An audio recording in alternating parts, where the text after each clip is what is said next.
mas variáveis quantitativas. Tá? Então, se vocês perceberem bem, a distribuição dessas colunas aqui, ó, elas são simétricas, exatamente simétrica. Então, uma coluna de um lado corresponde a mais ou menos a altura de outro lado. Desse lado corresponde a mais ou menos desse lado mais ou menos desse lado. Se eu pegar aqui todos esses gráficos aqui, recortar isso aqui, ó, essas colunas aqui, recortar no papel e dobrar bem aqui ao meio, deixa eu pegar aqui dobrar bem aqui, ó, no meio, elas são exatamente o mesmo tamanho de um lado e o outro. Então, se eu fizer uma dobradura bem aqui, um lado é exatamente igual ao outro. Então, isso é simetria, né? Se eu traçar aqui essa linha vermelha em formato de sino, né, e vai aparecer um pico bem aqui, ó.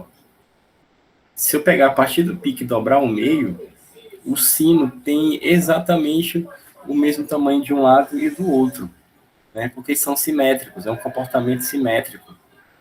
Então, esse tipo de conjunto de dados é um conjunto de dados perfeito, uma distribuição de frequência perfeita. E esse conjunto de dados a gente chama de conjunto de dados com distribuição normal, ou curva de Gauss, né? Que tem uma distribuição padrão, do ponto de vista matemático. Como eu falei para vocês, nossos dados da vida real, seja lá qual forem, de exames, de idade, de raça, de cor, de sei lá qual for, né, de peso, seja lá qual for o teu dado numérico, né, quantitativo. Raça não é quantitativo, né? Mas se for um dado quantitativo, quando a gente for testar, ele não vai ter uma distribuição exatamente igual a essa. Mas como eu falei para vocês, a gente vai testar se a distribuição se assemelha a essa. Se vocês forem perceber, o pico aqui do sino vermelho, ele é o valor de maior frequência. Então, o valor de maior frequência é a moda de qualquer conjunto de dados. Se vocês também perceberem, como é simétrico, então o pico vai dar exatamente no meio. Se dá no meio, quer dizer que o valor do meio é a mediana. E como é simétrico, se eu pegar esses valores, todos esses valores aqui, dividir pelo número de valores que tem aqui dentro, esse pico também vai dar a média aritmética. Então, esse pico aqui, ele representa a moda, a mediana e a média aritmética, né? Então, é isso que um conjunto de dados de distribuição normal nos apresenta, certo? Eu quero que vocês entendam isso aqui, porque quando a gente vai medir um exame, aqueles exames que tem um intervalo de normalidade, a maioria daqueles exames, para saber o intervalo de normalidade, ela se baseia nessa curva de distribuição normal ou na curva Z, que tem o mesmo princípio, né? Então, quero que vocês entendam isso aqui, porque depois vai ficar mais fácil de entender outras coisas. Então, vamos lá. O teste de normalidade, ele é um teste de hipótese, né? Então, a gente vai testar as hipóteses serão testadas, e a gente vai aceitar ou não a hipótese. Então, no teste de normalidade, tem duas hipóteses, né? Então, o teste de normalidade, quando ele dá um resultado, a gente vai pegar esse resultado dos dados para depois escolher um teste estatístico. Então, eu só vou escolher um teste estatístico depois do teste de normalidade. Então, por exemplo, se eu quiser comparar dois grupos, só dois grupos para comparar, e meus dados, depois que eu fiz o teste de normalidade e deu que são normais, se eu quiser comparar dois grupos, o melhor teste é o teste T. Mas se eu tiver mais de dois grupos, 3 ou mais, o melhor teste é o teste de ANOVA, que ele compara os 3 ou mais grupos. Mas se os meus dados não derem normal, e eu tenho dois grupos para comparar, os testes que eu posso utilizar é o Wilcox ou o Whitney. E Se forem mais de 3 grupos, o teste que eu vou utilizar é o Kruskal-Wallis ou Friedman, né? Então, só para vocês perceberem, para eu comparar 2 grupos, eu preciso antes saber se cada grupo apresenta uma distribuição normal.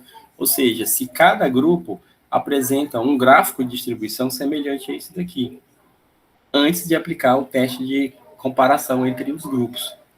Entendeu? Então, o teste de normalidade ele se baseia nisso.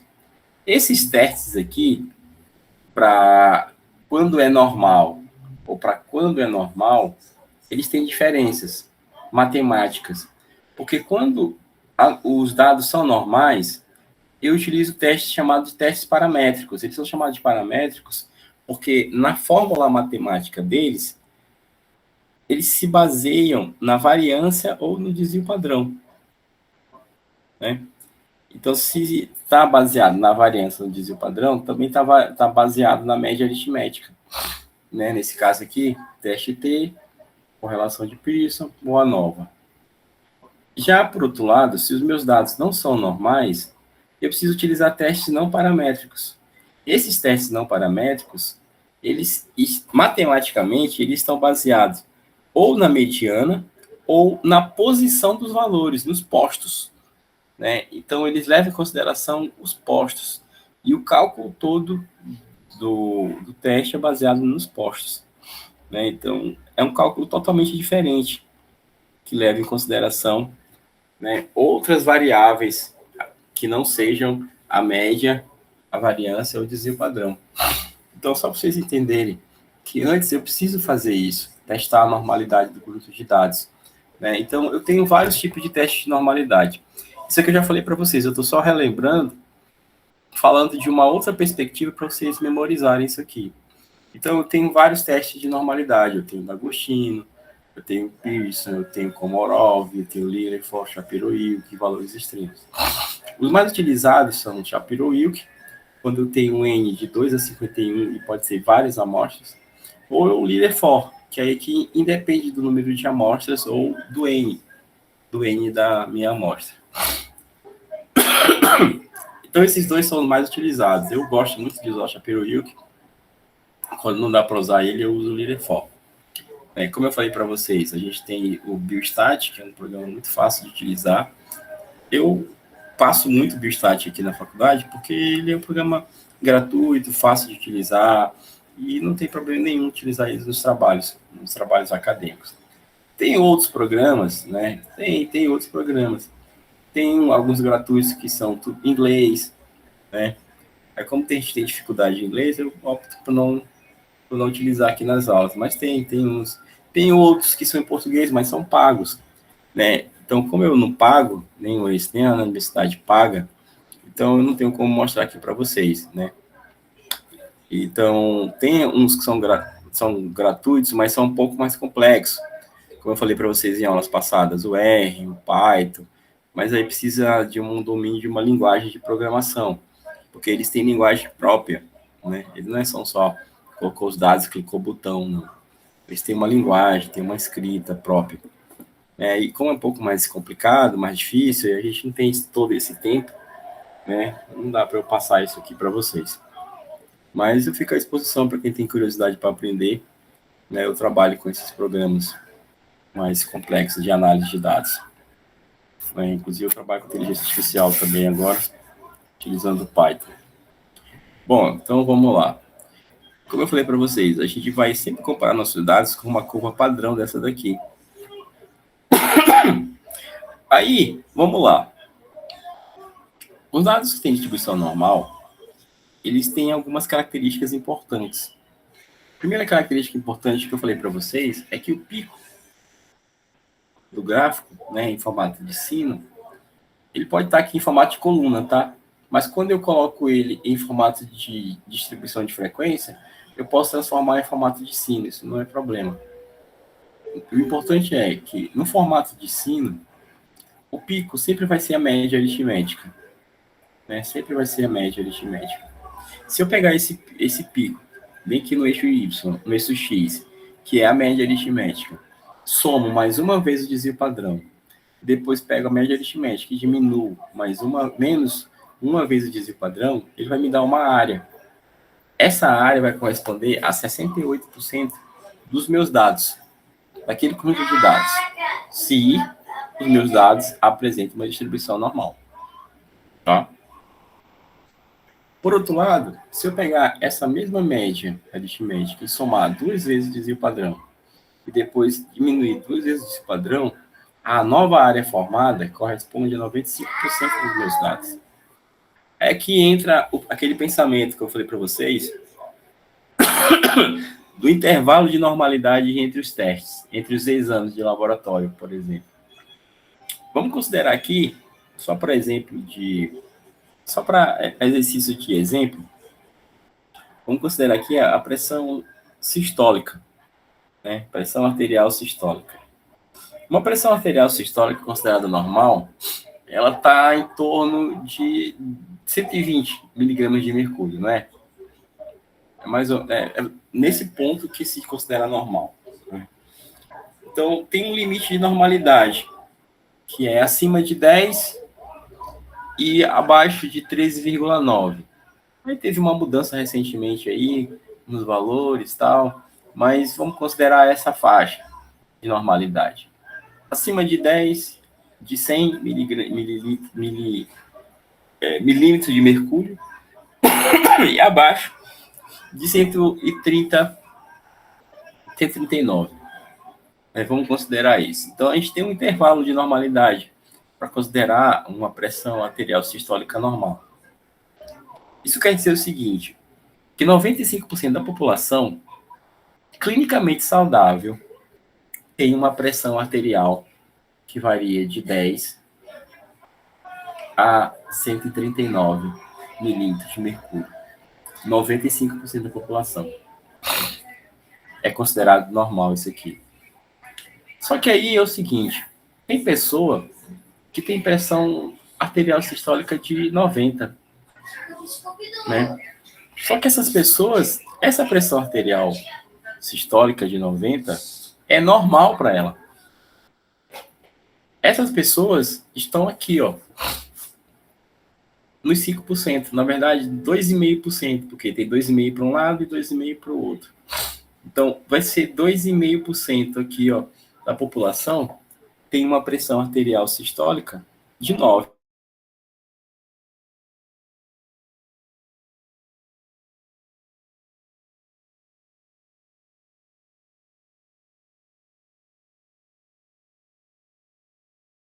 Não é normal.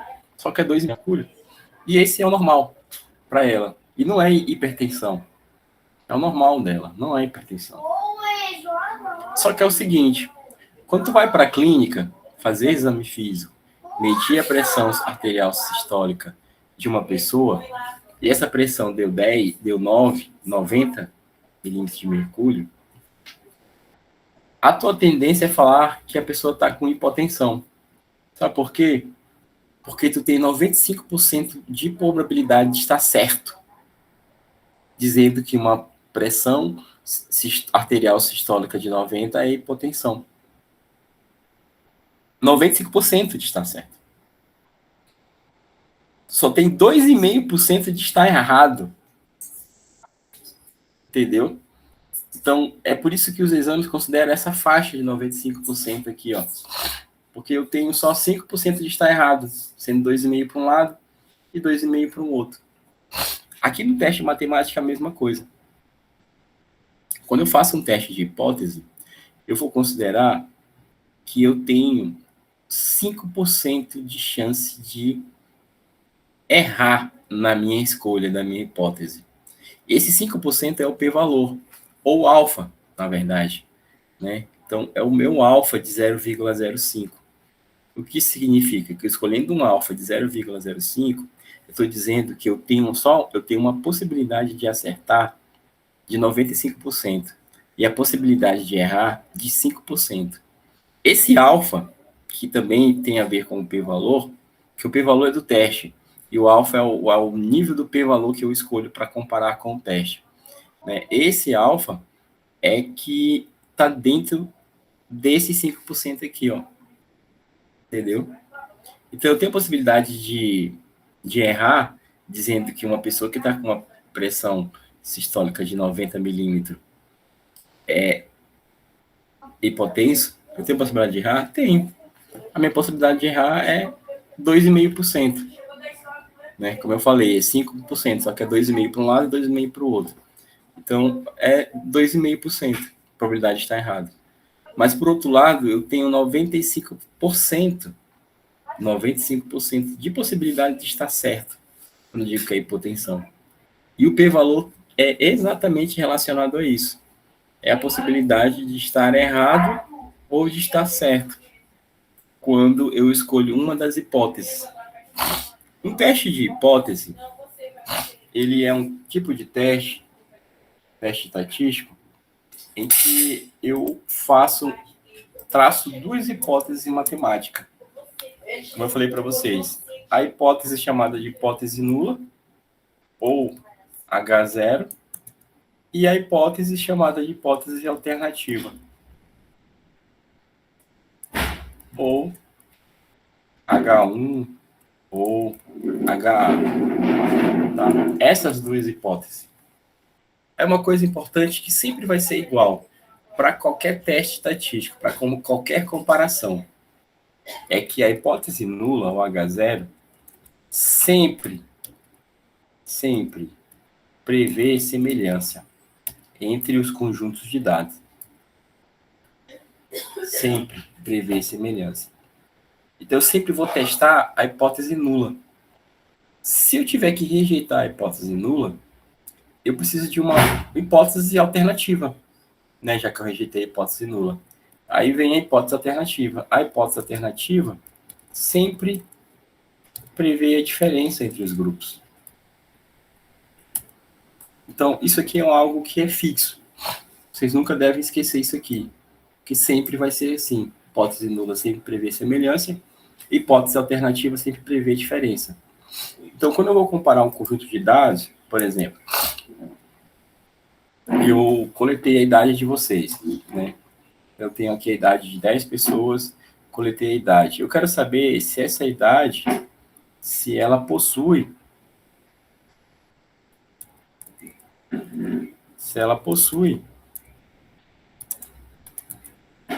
distribuição normal.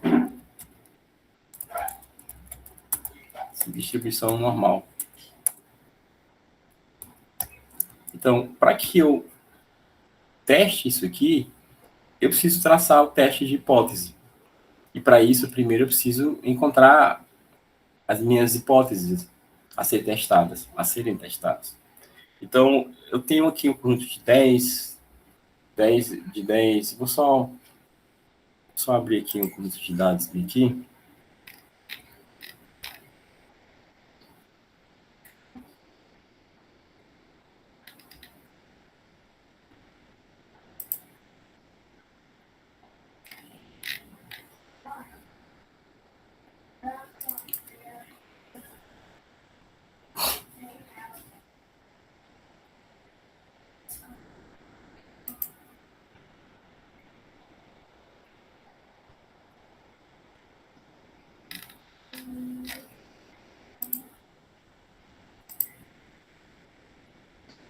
Vou abrir aqui.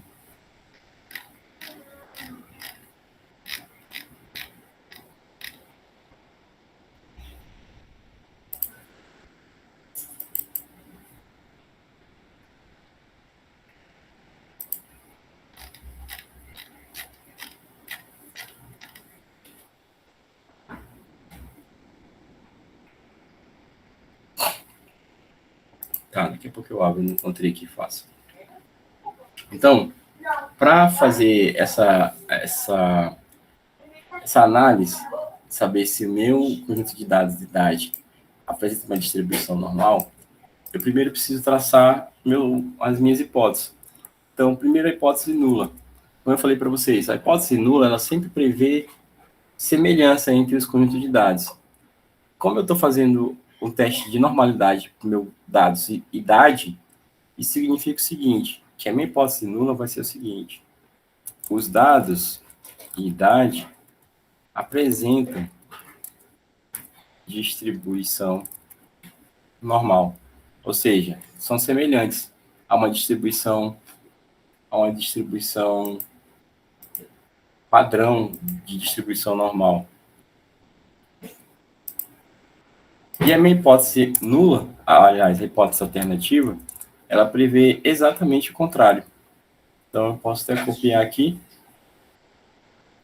trouxe, Ctrl V. Então, meus dados de idade, nesse caso aqui, não apresentam distribuição normal. Eu tenho as minhas duas hipóteses, e agora a gente precisa escolher o alfa, né, que é o nível de possibilidade de erro. Então, para a possibilidade de erro, eu posso escolher 5%, 1%, 0,1%, 0,01%. Por padrão, a gente começa escolhendo 5%, que seria 0,05%, que é a probabilidade de eu estar errado na hora de aceitar ou rejeitar a hipótese nula. Tá? Saindo daqui, a gente já traçou aqui nossas hipóteses e a nossa distribuição e o que a gente quer testar. Então, saindo daqui, a gente vai para o programa. Né, como eu falei para vocês, a gente sempre falei para vocês do Biostat. Então, eu vou só abrir aqui o Biostat.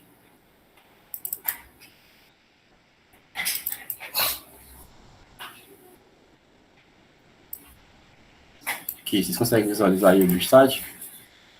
Então, eu vou só colocar aqui conjunto de dados de 10 idades de pessoas.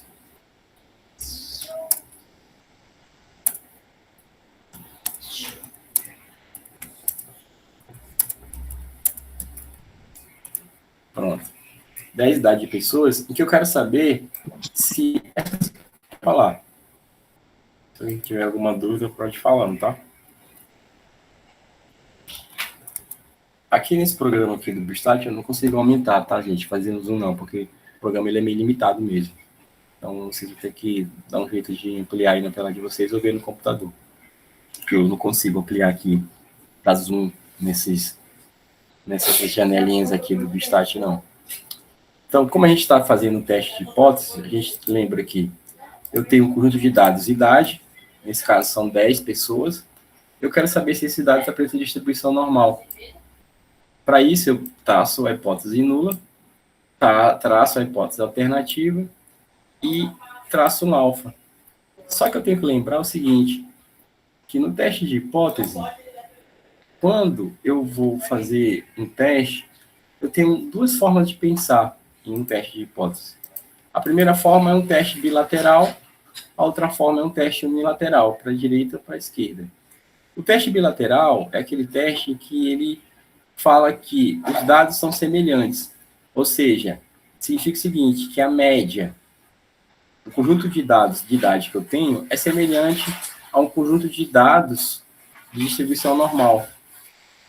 E a hipótese alternativa diz o contrário, que a média do conjunto de dados que eu tenho é diferente do conjunto de dados normal. Só que aqui, essa diferença, ela não quer saber se a diferença é para menos ou para mais, só quer saber se é diferente, por isso que ela é bilateral. Então, os 5% vai estar dividido entre 2,5 para cá e 2,5 para cá. É só isso que eu quero saber, se é diferente.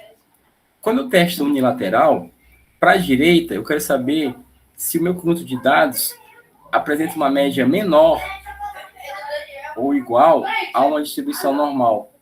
Aí os 5% vai estar só de um lado, porque sendo menor ou igual, ou seja, toda essa parte cinza está contemplada. E a alternativa é ao contrário, que é o meu conjunto de dados é maior do que os dados normal. Para a esquerda é exatamente o contrário. Eu considero para menos. Então, o meu conjunto de dados apresenta uma distribuição maior ou igual ao da distribuição normal. E a alternativa é que ela é menor. Então, os 5% vai estar só de um lado. Toda a área cinza me fala que pertence. E só a área vermelha que não. Tá? Então, o bilateral ele pode ser para a direita ou para a esquerda. Significa que ou é para mais ou é para menos. Tá? O unilateral, quer dizer. E o bilateral, não importa se a diferença é para menos ou para mais. O que eu estou testando só é que é diferente. Então, a gente começa sempre com um teste bilateral. Porque na hora de saber se é menor ou menor ou maior, o próprio valor que está lá já me indica se o valor se é menor ou maior, porque aí eu posso considerar o próprio valor, tá? Mas num teste bilateral, eu estou considerando que a diferença pode ser para mais ou para menos, isso não importa. Só importa se é diferente, tá? Então, o que nos importa nesse caso aqui é exatamente isso. Se é semelhante a um conjunto de dados normal ou não. Só isso. Aí tem uma coisa importante que você vai ter que considerar, que é a decisão correta. Por exemplo, desculpa, se o meu teste me dá uma resposta e que matematicamente a minha hipótese nula é verdadeira, a minha decisão correta seria o quê? A decisão correta seria não rejeitar a hipótese nula, ou seja, aceitar essa hipótese nula, é a decisão correta. Mas se eu por algum motivo desejo rejeito essa hipótese nula, eu cometo um erro chamado de erro tipo 1. Porque o que eu deveria fazer, na verdade, era aceitar ela, não rejeitar. Por outro lado, se a minha hipótese nula é falsa e eu deveria rejeitar essa hipótese nula e aceitar a alternativa, mas ainda assim eu decido não rejeitar a hipótese nula, ou seja, aceitar a hipótese nula, aí eu cometo um erro tipo 2. Então, muitas das vezes, os nossos erros na bioestatística é exatamente isso. É escolher a alternativa errada. É executar errado, é escolher a alternativa errada.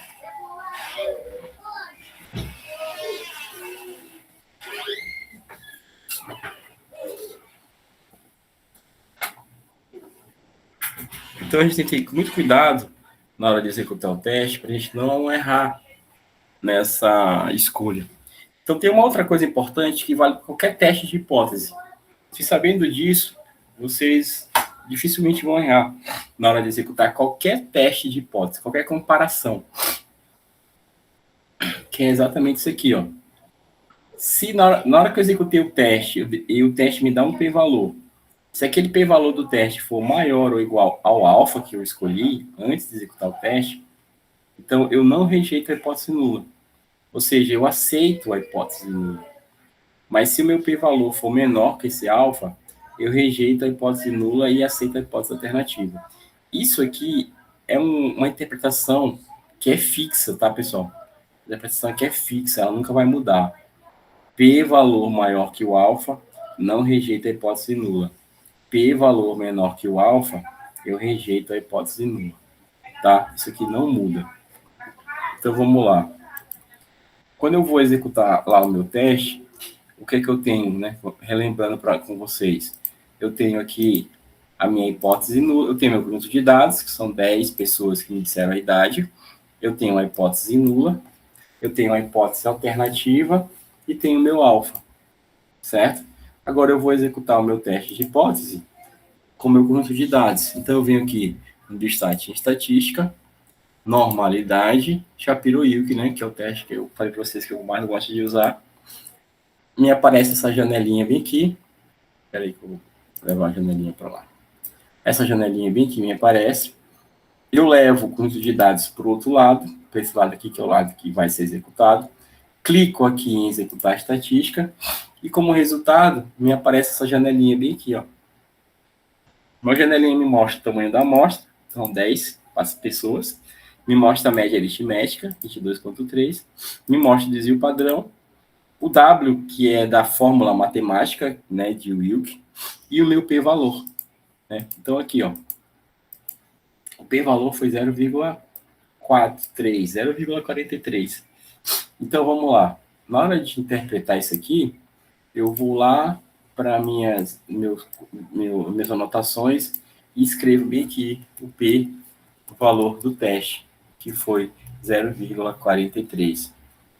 Interpretando isso aqui, o meu p-valor ele é maior ou menor que o meu alfa?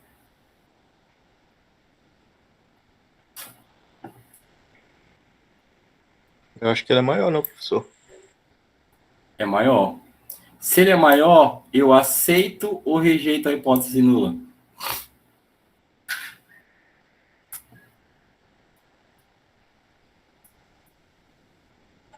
Rejeita. Eu vou, olha só, o que eu falei para vocês memorizarem. Se o meu p-valor é maior ou igual ao alfa, eu não rejeito a hipótese nula. Se eu vou rejeitar, se esse p for menor que o alfa. Meu p lá foi maior. Então, como meu p é maior, meu resultado é não rejeitar a hipótese nula. Então, eu aceito a minha hipótese nula. Qual é a resposta do meu teste? A resposta é simples. O conjunto de dados idade apresenta distribuição. Deixa eu ajeitar aqui. Apresenta distribuição normal. Porque lembra, o meu alfa é maior. Aliás, o meu p-valor é maior que o alfa. Aí, para completar, eu posso colocar aqui o p-valor do teste. P-valor igual. Eu posso dizer que é igual ao valor que deu lá no teste, ou eu simplesmente posso dizer que o p-valor é maior que 0,05.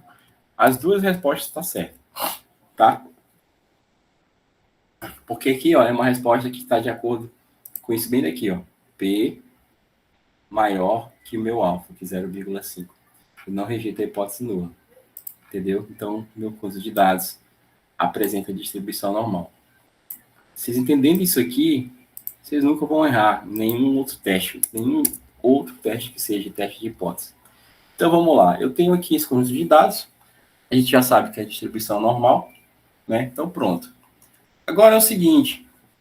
Eu coletei um segundo conjunto de dados, também de idade. Esse daqui, ó.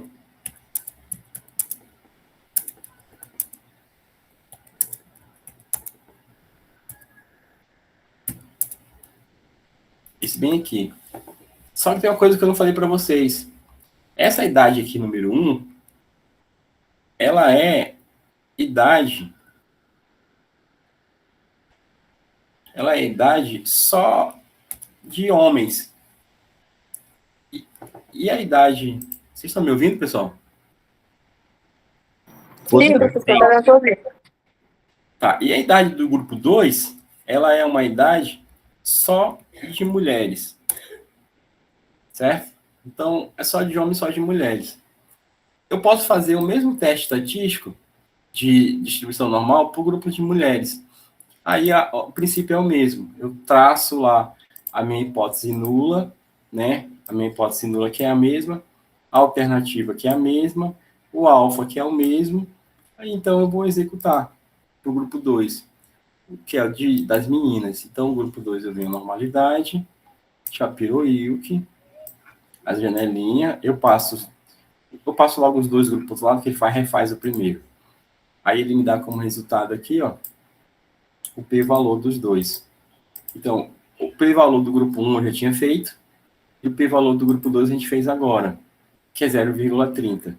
Então, para o grupo 2 é 0,30. Quando eu vou olhar lá com o meu alfa, que é 0,1, então o grupo 2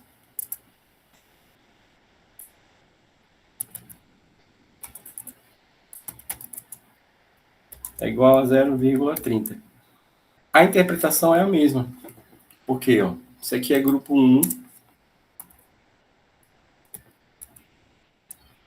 Grupo 1, ou do sexo masculino. Aqui, grupo 2, ou sexo feminino. Certo? Então, veja bem, ó, meu p-valor também é maior que o meu alfa. Se ele é maior, eu também considero aceitar a hipótese nula. Ou seja, tanto o grupo 1 quanto o grupo 2 apresentam distribuição normal. Muito simples de entender isso, tá? Se eles apresentam distribuição normal, se eu quiser comparar a média de idade dos meninos com a média de idade das meninas, aí eu vou pensar agora na estratégia que eu vou utilizar. Então, vejam bem, se os meus dados apresentam normalidade, para eu comparar dois grupos, eu vou utilizar um teste paramétrico. O melhor teste seria um teste T pareado. Certo? Então, um teste T pareado aqui. é um teste que seria excelente para isso. Desculpa. Falando de teste T, né? Deixa eu voltar lá.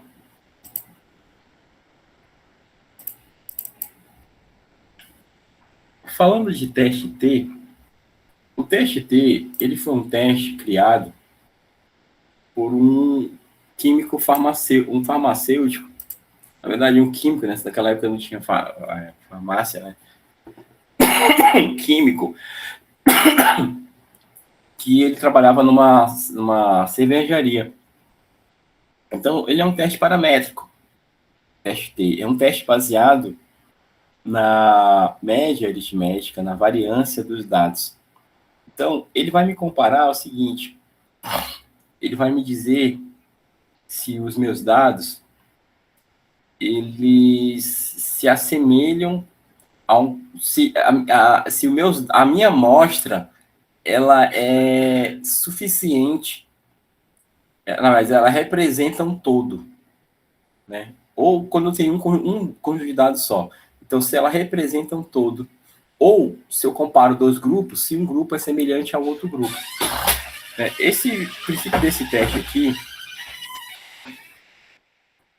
Peraí só um minutinho, pessoal. O cabo ali, ó, tem que apertar bem ali. De cima.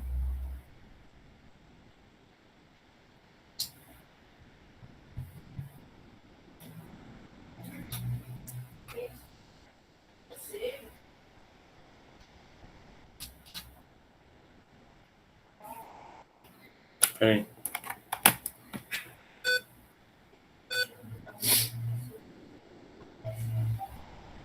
Aí. Foi?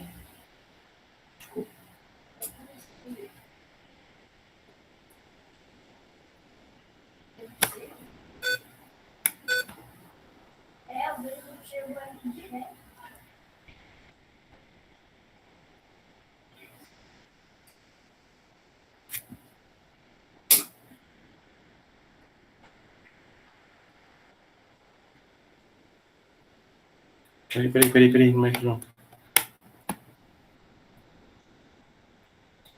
Foi. Então, ele é um teste paramétrico, um teste de hipótese, em que a gente não conhece a variância da população. Né? Nesse caso, a gente está aqui testando dois grupos, né, que são amostras, são 10 pessoas do grupo masculino e 10 pessoas do grupo feminino. Então, a gente não conhece a variância da população de homens e de mulheres do total, né? Então, a gente não conhece. Mas o princípio desse teste é o seguinte, ele foi criado por esse químico, né? William C. Gosset, que ele trabalhava numa cervejaria. A ideia desse teste é o seguinte, é que a cerveja, ela possui um padrão de qualidade. E todo dia sai um lote de cerveja com milhares de litros, né? Então, assim, não dá para ele guardar uma amostra de cerveja de um dia para o outro, porque, né, pode estragar e tem que vender e tem que mandar tudo para venda. Então, o que é que ele faz? Tem um padrão da cerveja, todo dia ele tira uma amostra daquela cerveja e compara com o padrão que ele já tem, com as características padrão que ele já tem. Então, quando ele compara uma amostra, porque não dá para testar toda a cerveja, né, produzida, que aí não daria para vender. Então, produz lá, sei lá, 10 mil litros de cerveja, ele tira lá uns 5 litros para testar. É uma amostra. E ele testa com o padrão que já se sabe da cerveja. Então, aquela amostra, ele vai me dizer se aquela amostra representa o padrão da cerveja ou não. Tá? Esse é o princípio do teste. Ele foi chamado de student porque ele publicou esses dados, né? Essa forma de analisar um conjunto de dados, que é um dados amostral, comparando com uma população que não se sabe, ele criou e publicou como sendo student, porque ele não podia colocar o nome dele, né? Ele trabalhava numa cerveja, então o dono da cervejaria tinha propriedade sobre aquilo. Foi desenvolvido dentro da cervejaria, então ele publicou como student. Aí ficou como um teste T student. Mas a ideia é essa, em que é um teste de hipótese, em que eu comparo um grupo com uma variância de uma população, né, que aí eu posso buscar em outras fontes de dados, ou eu comparo dois grupos, que são grupos amostrais, que é o nosso caso. Então, ele criou uma tabela, essa tabela é em que eu comparo com os meus conjuntos de dados. Então, ele tem uma fórmula matemática para poder, essa fórmula aqui, matemática, para calcular o valor T. Esse valor T que eu calculo dos meus dados, eu vou comparar com o valor T dessa tabela aqui. Então, é a mesma coisa, eu escolho meu alfa, né? Então, a gente sempre escolhe aqui um de 5%, né? Que é o 0,05. Calculo o T com aquela fórmula matemática do student e comparo o resultado que aconteceu lá com o resultado dessa tabela aqui. Só que aqui eu tenho que considerar uma outra coisa, o grau de liberdade. O grau de liberdade significa o número de o N da minha amostra. Porque, assim, dependendo do N, o gráfico se comporta de forma diferente. Por isso que nesse caso aqui, o N é importante. Então, no nosso caso lá, eu tenho 10 pessoas, né? Só que o grau de liberdade é sempre o número total menos 1. Então, no caso, o grau de liberdade para a tabela seria 9. Aí eu ia calcular e ver bem aqui, ó. Um grau de liberdade de 9 para um alfa de 0,5, o meu T seria isso aqui, ó. 1,833. Então, eu iria comparar. Pode falar. Para mim não tá aparecendo o slide. Não tá, não? Deixa eu ver aqui. Eu ia falar a mesma coisa aí, que sumiu para mim. Ah, porque por algum motivo ela parou de compartilhar. E agora? Agora voltou. Voltou. Como eu falei para vocês, só relembrando, lá o student, ele fez uma fórmula matemática para calcular o valor T. Essa fórmula matemática, essa fórmula bem aqui, ó. Essa fórmula bem aqui é a fórmula matemática. Nessa fórmula aqui, ele calcula o valor T. Tá? Esse valor T aqui, que eu vou calcular dos meus dados, eu vou comparar com o valor T já padronizado de uma tabela, que ele já tinha inventado antes. Então, essa tabela aqui é uma tabela padrão, né? É uma tabela de T. Então, o que eu vou fazer? Eu calculo o T com aquela fórmula dos meus dados. Para cada um conjunto de dados, né? Por um 2, no caso da comparação. Eu venho aqui e procuro o grau de liberdade. O grau de liberdade é sempre meu número total o meu N menos 1. Por que tem grau de liberdade? Porque dependendo da quantidade do N, o gráfico se comporta de uma forma diferente. Desculpa, pessoal, que a minha garganta está coçando muito. Então, dependendo do meu N, o gráfico ele se comporta de uma forma diferente. Por isso que o N aqui é importante. E ele já deixou isso aqui preparado para nós. Né? Então, o que eu vou fazer? O meu grau de liberdade sempre é o N menos 1. Como lá eu tenho 10 pessoas, eu vou pegar 10 menos 1, que dá 9.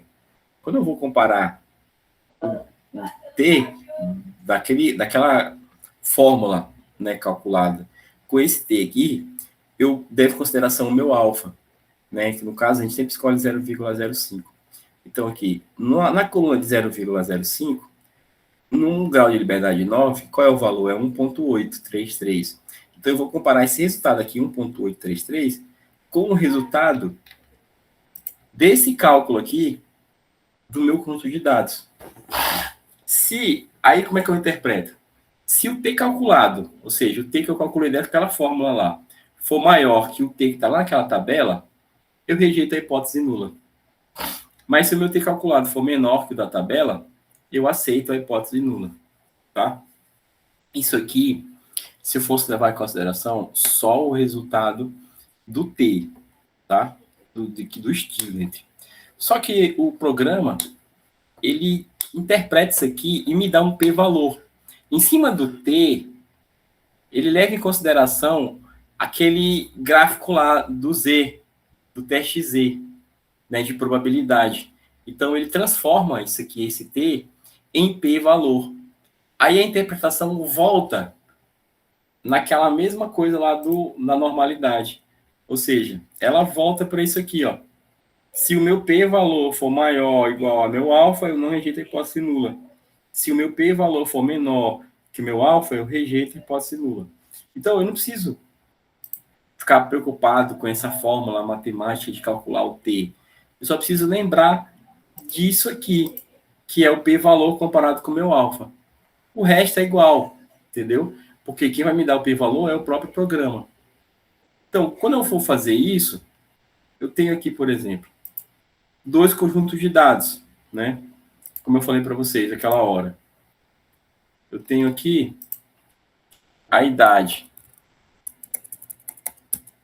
A idade dos meninos versus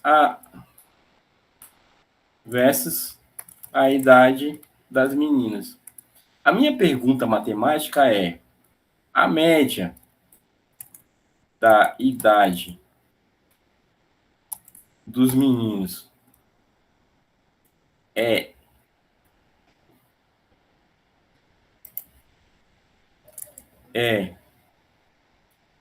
diferente da média da idade das meninas? Essa é a minha pergunta matemática. Para isso, eu vou traçar as duas hipóteses.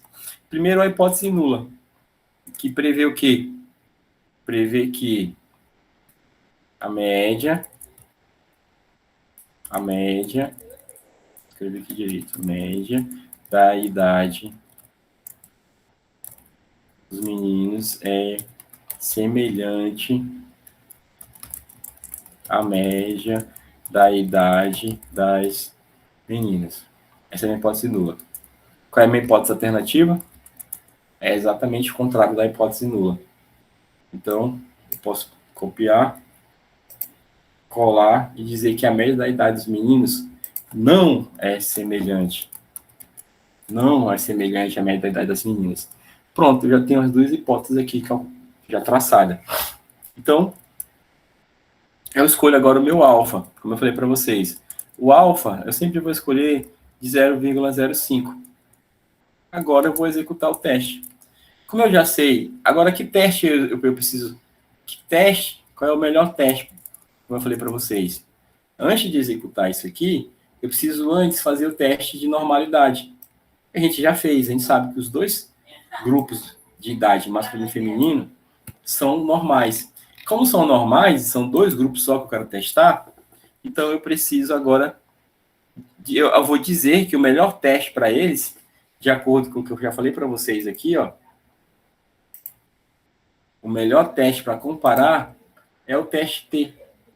Teste T não pareado, né? Para duas variáveis, ou seja, o grupo de homens e de mulheres, são dois grupos. Então, o melhor teste é o teste T. Então, agora, eu vou executar o teste T, chamado de T Student. Então, vamos lá.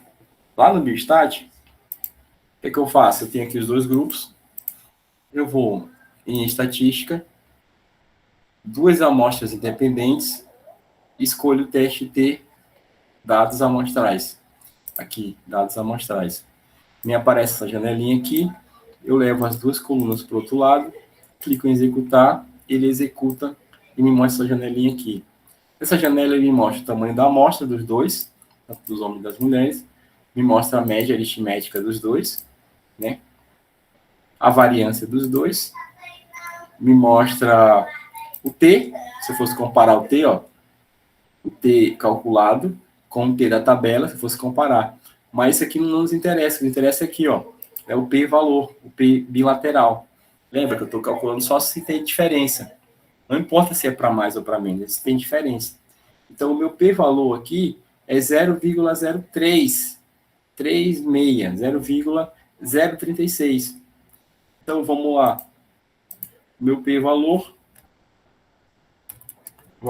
deu igual a 0,036. Eu pergunto para vocês, esse P-valor é maior ou menor que meu alfa?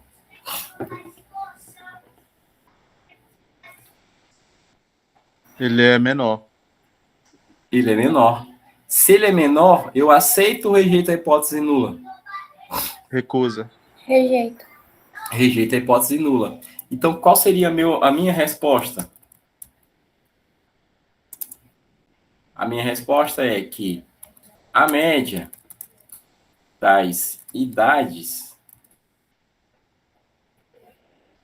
do sexo masculino e feminino são diferentes. Porque eu rejeitei a hipótese nula, só me resta a alternativa. Então, são diferentes. Para completar, eu posso colocar aqui que o p-valor é igual a 0,036, ou simplesmente eu digo que o p-valor é menor que 0,05. Pronto, essa é a minha resposta que eu vou colocar no resultado. Não tenho o que discutir.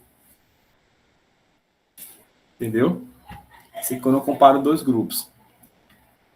Quando os dados apresentam distribuição normal. Agora vamos fazer uma diferença aqui, né? Vamos supor o seguinte. Vamos supor que eu tenha mais uma pessoa aqui, mais uma idade. Tem uma menina aqui que tem 45 anos. E tem um rapaz aqui, desse outro grupo, que tem 52 anos. Então, quando eu vou fazer agora o teste de normalidade, só para a gente ver se vai dar não normal.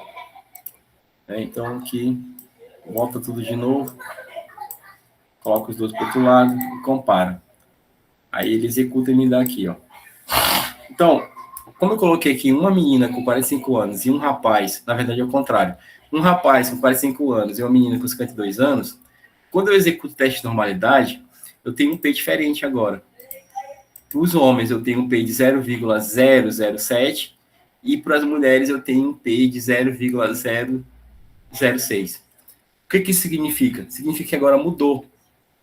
Porque agora, com essas duas idades, com essas duas pessoas que entraram, um homem e uma mulher em cada grupo, significa agora que os meus dados não apresentam distribuição normal. Então, se esses dados aqui, agora, não apresentam distribuição normal, eu não posso usar o teste T para comparar eles. Aí eu volto bem aqui, ó. Eu volto bem aqui. Então, se os testes aqui, ó, não são normais, para eu poder comparar os dois grupos, eu preciso utilizar um teste não paramétrico. E o melhor teste não paramétrico é esse teste bem aqui, ó, Mann-Whitney. Então, agora eu não posso mais usar o teste T. Agora eu tenho que usar o teste Mann-Whitney para comparar os dois grupos, de homens e mulheres. E o teste de Mann-Whitney é um teste que ele é um pouco diferente do teste T. Porque o teste de Mann-Whitney, ele leva em consideração... Ele é um teste não paramétrico. Como eu falei para vocês, ele é um teste não paramétrico, mas também é um teste de hipótese. E ele é baseado em postos, ou seja, na posição ou no ranking dos valores da amostra. Porque ele dá um peso para cada valor. Então, cada valor ele dá um peso. Ele soma esses pesos, divide esses pesos e depois compara entre eles. Então, os valores são ranqueados para análise. Eles são baseados mais ou menos na mediana. Na verdade, não é nem na mediana, são nos postos mesmo, no ranking dos dados. Então, o teste de Mann-Whitney ele foi desenvolvido também por Wilcoxon. Tanto de Wilcoxon quanto de Mann-Whitney foi desenvolvido por Francis Wilcoxon. E ele foi para comparar tendências centrais das amostras. Então, comparando a tendência central da amostra, é mais ou menos comparar com a mediana. Entendeu? Não mais da média aritmética, mas da mediana. Porque agora ele vai levar em consideração os postos dos dados. E a mesma coisa, ele tem uma tabela só para ele. E ele é chamado um teste de U. Né? Então tem a formulação, tem a forma de calcular. A forma de pensar é a mesma. Só que a forma de calcular é diferente. Eu quero que só vocês entendam o seguinte. Né? Aqui está, ó. Tá a fórmula matemática para fazer o cálculo, né, que eu baseio cada valor em os seus postos, vejo quantas vezes se repetem, né? Então, é a mesma coisa aqui, ó. O calculado for menor que o crítico da tabela, eu rejeitei hipótese nula. O calculado for maior que o crítico, é a mesma coisa. O crítico da tabela, eu rejeitei hipótese nula. Só que isso aqui vocês não precisam memorizar, né? Porque o programa já faz isso para vocês. O que vocês precisam memorizar é o seguinte, que o programa também vai dar o p-valor. E aí nós chegamos à mesma coisa anteriormente, né? nós chegamos na mesma ideia que eu mostrei aqui na normalidade, que é essa ideia aqui, ó, onde se o p-valor do teste de Menuhitner for maior igual ao meu alfa, eu não rejeito a hipótese nula. Se o p-valor for menor que o meu alfa, eu rejeito a hipótese nula. Então, agora, ao invés de executar o teste T para comparar os dois dados, como os dois dados são não normais, eu preciso agora executar o teste de Menuhitner. Então, eu venho a mesma coisa aqui no Bistad. Duas amostras dependentes, procura aqui, ó, Menuhitner. Aí eu venho, faz a mesma coisa, levo os dois para o outro lado, clico aqui em executar, e aqui ele vai me dar a soma dos postos, que é a posição de cada valor dos dois conjuntos de dados. A mediana não, ele dá a mediana, porque como é baseado na medida de tendência central, a medida de tendência central dos postos é a mediana. Então ele me dá a mediana, ele me dá o U, que é o resultado do cálculo da forma de U, de Menuhitner, me dá o Z do U, que isso aqui tem a ver com o teste Z, com aquele gráficozinho lá de 95%, e me dá o p-valor, ó. Então, o que é que eu vou olhar? Eu vou olhar só o p-valor, gente, porque isso aqui é que me interessa, né? Eu preciso entender como que o teste é feito? Preciso. Mas para poder interpretar, eu só preciso saber isso aqui, ó. O p-valor. Primeiro, é claro, eu preciso fazer o teste de normalidade, como a gente fez.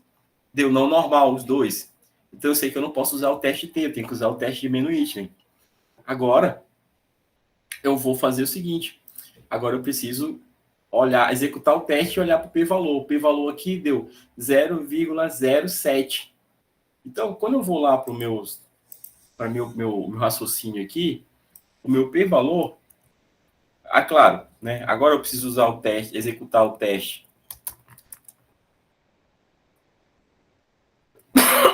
Menuhitner.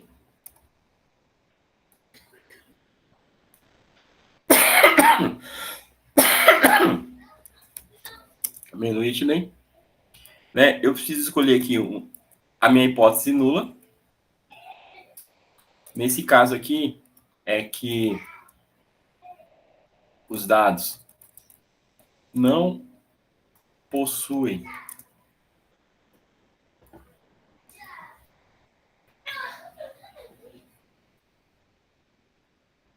os mesmos valores de tendência central, e a hipótese alternativa prevê exatamente o contrário. Aliás, não é? Aqui é que possuem, tá? Possuem os mesmos valores de tendência central. Ou seja, as idades são semelhantes. É isso. No frigir dos dados. Nós estamos falando aqui, os dados são a idade, né? Idade dos meninos e idade das meninas, tá? É a mesma coisa daquele teste T. Aqui os dados não possuem.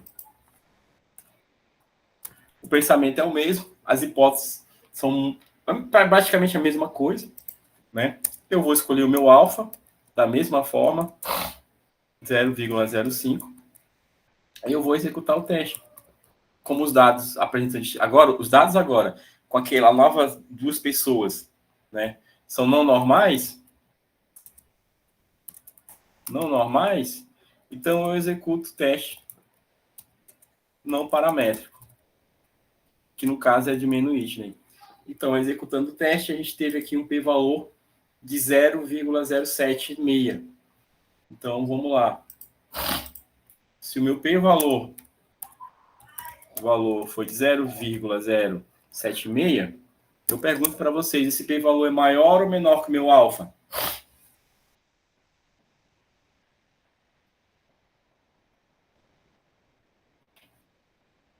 Maior, professor. Maior. Se ele é maior, qual é a minha resposta? Aceita? Se ele é maior, eu aceito a hipótese nula. Ou seja, não há diferença entre os valores da idade do sexo masculino e feminino. Aí eu coloco aqui o meu p-valor.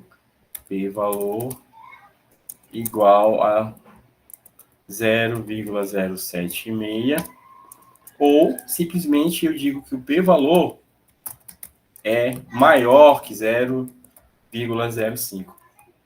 Pronto, aqui está a minha resposta. Esse aqui que eu vou colocar no meu resultado. Só que lá na minha metodologia, eu tenho que dizer que eu fiz o teste de normalidade. Eu fiz o teste de normalidade, certo? E quando os dados são normais, eu utilizo o teste T-Student. Quando os testes são não normais, eu utilizo o teste de Menuisten. Tenho que já deixar isso aqui já escrito, muito bem escrito na minha metodologia, tá? Só para relembrar para vocês. Entendeu? Então, pensando nisso aqui, tem alguma dúvida até agora? Não, professor. Porque, na verdade, só relembrei, né, de uma outra forma, porque a gente ficou muito tempo sem aula. Só fiz uma recapitulação e incluí agora o Menuisten. Galera, é o seguinte. Minha garganta está coçando muito, eu ia levar até um pouco mais para matar o Cruz Coalis e o Anova, mas hoje não vou conseguir, não. A gente pode marcar um outro dia dessa semana ou da semana que vem, né, para a gente poder avançar. Aí vamos ter só mais 2 aulas dessas. Na próxima eu falo de 3 grupos, aí depois eu falo com os testes de correlação e a gente mata a parada, tá? Eu ia avançar hoje para quase terminar tudo, mas eu não vou conseguir não, porque eu tô coçando muito minha garganta, tá? Aí eu peço desculpa para vocês e a gente fica para a próxima. Alguém tem mais alguma coisa para falar? Obrigado, professor. Então, um grande abraço a todos, boa noite, a gente se encontra na próxima, tá?